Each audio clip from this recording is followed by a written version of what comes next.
Los DAET son los derechos adicionales de edificación transferibles.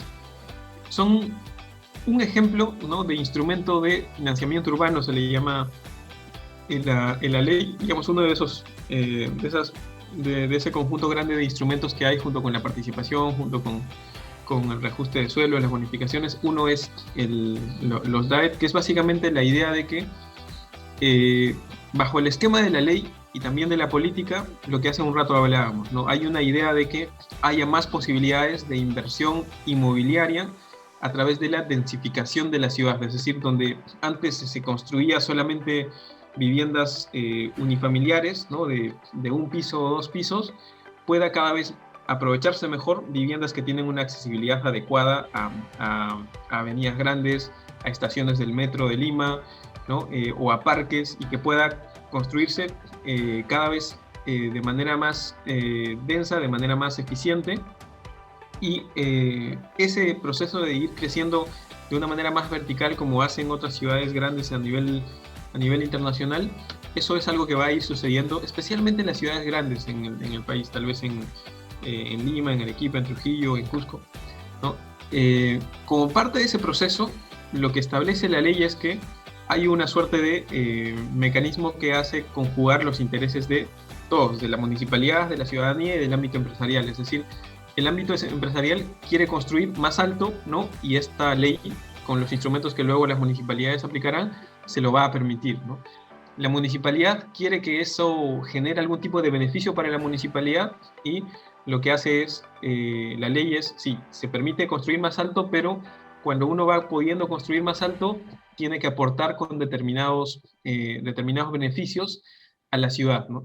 Y la ciudad va a beneficiarse con esos beneficios que va a generar. En el caso de los DAET, es un instrumento que lo que hace es, por ejemplo, un caso en el que va a aplicarse de una manera bien fácil es en el caso de la protección de espacios ambientales, ¿no?, de protección ambiental, ¿no? Los humedales, por ejemplo, que se tienen en algunas partes del Callao o de Lima. Uno, cuando está cerca a un humedal o cerca a un patrimonio cultural, uno no puede construir todo lo que uno podría construir si se encuentra en una zona más densa de la ciudad, ¿no? Uno va a poder construir solamente lo que permite la regulación, ¿no? Esa no posibilidad de construir a uno lógicamente le genera un perjuicio, entre comillas, económico, pero que, bueno, está justificado por la protección ambiental, la protección del patrimonio histórico, del patrimonio arqueológico, etc. Lo que se hace es reconocerle a ese propietario que se ve, entre comillas, perjudicado, la posibilidad de esos aires no construidos, transferirlos, ¿no?, a alguien que sí tiene una propiedad en una zona que sí es apta para la densificación, la construcción, ¿no? Por decir, alguien que tiene una propiedad en la avenida Javier Prado, ¿no? Entonces, ese inmobiliario que va a poder construir más en la avenida Javier Prado, lo que va a hacer es construir, habiendo comprado esa edificabilidad de aquel que no podía construir en esa propiedad que tenía al lado de un humedal o de un área natural protegida, ¿no? Eso hace que el inmobiliario pueda construir más, ¿no?, en la zona donde se puede densificar y hay los servicios y los equipamientos para construir más. El propietario de la zona de protección también se ve con un ingreso que no hubiera tenido de otro modo, que permitirá poner en valor los humedales o los bienes de patrimonio cultural, y la municipalidad gestiona eso, ¿no?, y maneja todo eso sin necesidad de sacar plata de su bolsillo, digamos, ¿no?, para financiar todo esto, lo cual es lo más importante, porque de otro modo a veces las municipalidades no pueden generar programas, ¿no? Es un instrumento de financiamiento urbano porque saca de algún modo una forma de financiamiento, ¿no?, de donde no había, de otro modo, ¿no? Eso, que acabo de poner un ejemplo nada más, va a funcionar para fines de protección ambiental, para fines de protección de patrimonio cultural, para fines incluso de vivienda de interés social, que ya incluso la Municipalidad de Lima está implementando un programa de ese tipo.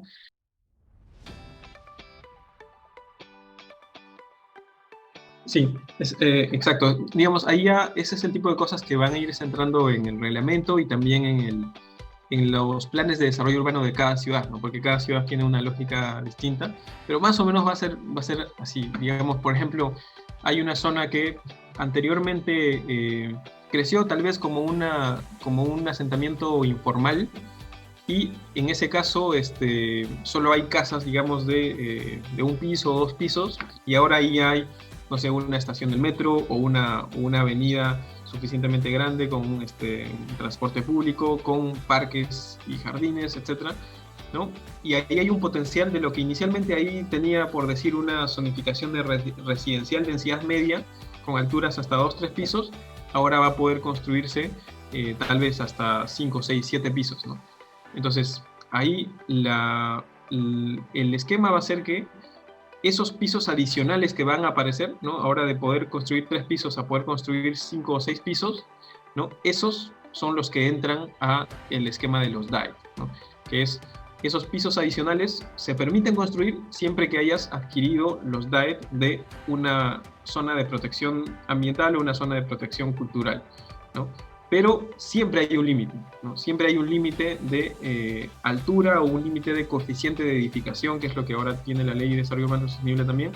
En ningún caso pueden de algún modo acumularse los DAET infinitamente e ir haciendo una torre, digamos, un rascacielos, no.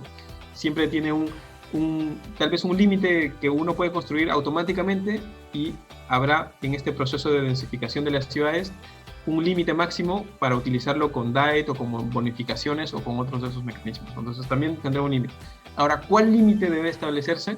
Eso ni la ley ni el reglamento lo va a establecer, sino eso lo tiene que establecer cada plan de desarrollo urbano de cada ciudad, porque lógicamente es distinta la ciudad de Piura a la ciudad de Pucallpa, Pucallpa es distinto a la ciudad de Puno, y cada uno tiene cuestiones más de tipo la orografía o la topografía es diferente, o hay más protección al patrimonio cultural en el caso del Cusco, o Arequipa tiene una extensión mucho más grande, ¿no? Eso quien lo tiene que establecer, ¿no? Y constitucionalmente además es así, tiene la competencia para ello, es la municipalidad provincial, ¿no? Y es la que necesita todos estos instrumentos para gestionar de mejor manera las ciudades, ¿no?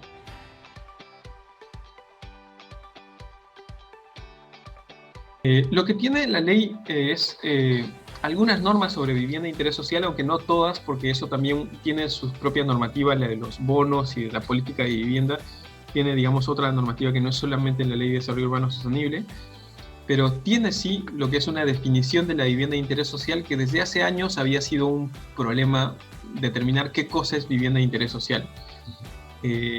Había varias definiciones en las normas y había justamente una confusión, que es lo que menos quiere uno tener desde el punto de vista jurídico sobre este tipo de temas, ¿no?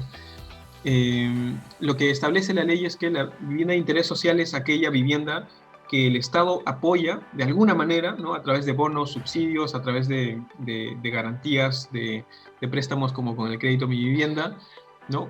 Que sirve para reducir el déficit habitacional, ¿no? Eso es vivienda de interés social, la vivienda que el Estado, digamos, apoya, ¿no? Eso, digamos, recoge algo que había antes, pero antes estaba más confuso en sus distintas definiciones. Pero dentro de ese grupo de vivienda de interés social hay digamos, un subgénero que es la vivienda de interés social de tipo prioritaria, que es la que va a los 2 quintiles más bajos socioeconómicos de la población, ¿no? Que es el que va a la gente más pobre, ¿no? Esa definición, que de nuevo a nivel de la ley está más que todo a nivel de definición, a nivel de los programas del Ministerio de Vivienda es clave, porque con eso ya queda claro algo que no estaba tan claro antes, que es cómo focalizar la plata de todos nosotros al momento de dar apoyos, subsidios, programas de vivienda, ¿no? En algunos casos está bien dar vivienda en general a reducir el déficit habitacional, aun cuando esa plata vaya a la clase media, ¿no? Porque se necesita tener una oferta inmobiliaria importante, ¿no? Entonces está bien. Pero en algunos casos es necesario focalizar también para que haya vivienda y bonos y techo propio a la población más vulnerable, ¿no? La que, digamos, está en una situación más difícil o ha sido materia de, por ejemplo, alguna catástrofe natural y demás.